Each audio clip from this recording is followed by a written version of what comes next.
Kisichowezekana kwa mwanadamu kwa Mungu kinawezekana. Sara akapata mtoto, haijalishi miaka. Kwa hiyo ninaposikia hii, nasikia moyo wangu unafurahi. Ninajua mahitaji niliyoyaomba ambayo hayajajibiwa yanaenda kujibiwa sasa kwa jina la Yesu. Haijalishi miaka. Wanaokuzunguka wameona ni miaka mingi, lakini kwa Mungu sio miaka mingi. Mungu anajibu kwa wakati wake. Usiache kumtumikia Mungu. Usiache kuomba Mungu. Usiache kujitoa, kwa sababu vitu vimekawia. Hautaingia kaburini kabla hujaona wema wa Mungu. Lazima wema wa Mungu utauona katika maisha yako.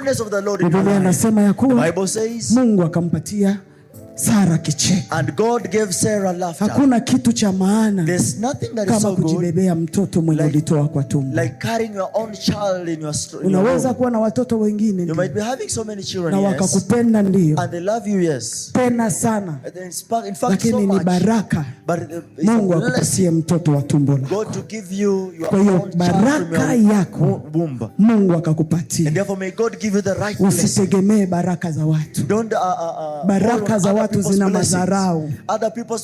Baraka za watu ni mpaka wapigie watu makofi sana, wapigie watu simu sana, waongeleshe sana, wainue sana.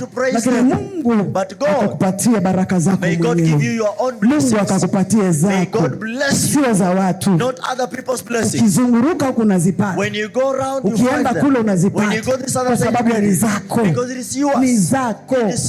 Bwana asifiwe. Praise the Lord. Bwana asifiwe. Hallelujah. Kuliko kitu cha mtu mwingine. Instead of other people's things.